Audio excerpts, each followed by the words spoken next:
Hi folks, Job Lot Comps here, having a look at another Lost DC Bronze Age series. I say Lost, the series ran for years, nobody remembers it. The Warlord, surprising because it was incredibly popular, I think, at the time, but then eventually cancelled. How many issues did Warlord run for? Nobody knows. Quite a few, I would think. Uh, I wasn't a fan, and I think it was maybe because, it never got great distribution over here in the UK. I wasn't really familiar with it. I used to see it pop up in different things, and then just felt it was part of a sort of Conan rip-off, so it didn't bother much. Yeah, this is issue 9, which is quite early on in the run. Look at that cover, isn't that amazing? That's Mike Grell, who this was his baby, and you cannot tell me at this stage here that Mike Grell was not channeling Neil Adams. I mean, look at that. See, if I says to you, guess the artist on this issue, you'd say, oh, it looks like it's Neil Adams. That ain't Neil Adams. So this is 1977.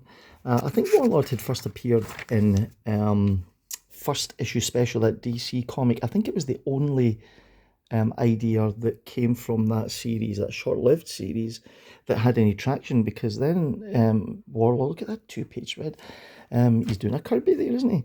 And I think Warlord was the only one that actually held any substance. And I think it was, at the time, I think people really quite enjoyed it. It was a fantasy-based series. What's the premise behind Warlord? Well, I've got no idea, and I haven't got time to Google it. We're sitting here in Scotland. Good Lord, woman, put some clothes on.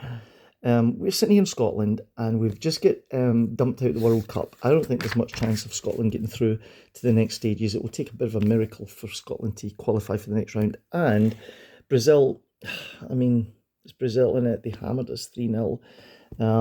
And on top of that, we've got the hottest weather in Scotland that we've had in absolute decades. Yeah. So yeah, so what do you want me to do? Go Googling Warlord? No, I ain't doing that. I'm going to upload because you guys deserve to have a look at this comic book, yeah? Yeah, and you thought Batman Damned. But yeah, it's so warm here. Nobody can work in this heat in Scotland. Everybody's hammered. And on top of that, we're all depressed because of the World Cup. I tell you, thank God that we've got comics to look at. So, yeah, just noticed Warlord's naked for most of this issue. I'm so sorry, everyone. Obviously, in 1977, yeah, they had the Comic Code Authority, so they weren't going to show like Batman Damned, Mike pushing the envelope, and you cannot tell me that Mike Grell and Neil Adams don't look similar. I mean, look, I guarantee you, yeah. Good Lord, Mama. Um, I guarantee you, Mike Grell must have just adored Neil Adams.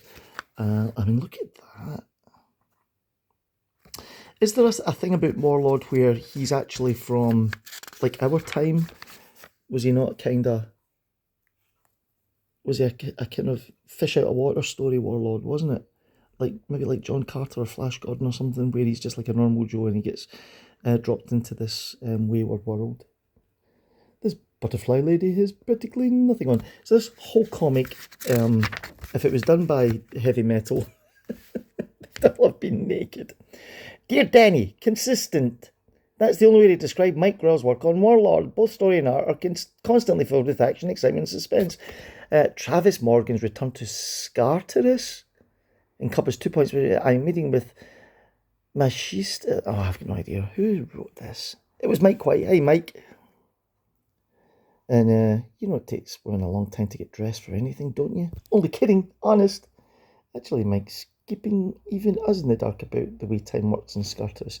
Dear Denny, I look forward to each issue of Warlord, yeah? And this came from Victor Zorman, who, as well as writing letters to Warlord, was a Bond villain, by the sounds of it. Dear Denny, did you ever wish you were a comic with 500 pages long? Well, that's how I feel when I read Warlord. Is that the most backhanded compliment? One of the best features of the book is the two-page spreads, which Mike does so well. I wish you'd turn a few of them into posters. Well, quite right too. Derek Ferguson, we've seen Derek's name before in these books, and he's from Brooklyn in New York. What else was going on? There was a super-sized Superman novel. The longest story ever in this summer special. Superman Spectacular. I don't know what that one is. New York was destroyed. Karate Kid returns to the present from his adventures in Karate Kid 11, yeah. Direct comes. Batman was out, Batman's dead. Well, there we go. Jonah Hex number 6, the origin of Jonah. Justice League 148. Shazam 32 with Mr. Takitani. And then there was all that stuff there. And then Ask the Answer Man. How come in Aquaman stories the people of Atlantis have legs, but the Atlanteans Superman meets have fishtails? No name. Atlantis was a large continent, and the people of the two kingdoms found different ways to cope with their underwater life. What's wrong with you people? How did Tarzan get into the hands of Marvel? Maybe he fell out of a tree. Yeah. I really like the Earth S heroes. Any chance of them popping up again? No name. Answer, there's always a chance. There's no plans right now. And if a man walked 5 miles south, 5 miles west, and 5 miles north back to his camp, what colour is the bear? And the bear is white because his camp is at the North Pole. What does that got to do with DC Comics? Oh, you gotta love it. Oh, I used to love Bronze Age comics. So there you go. Isn't that a brilliant issue?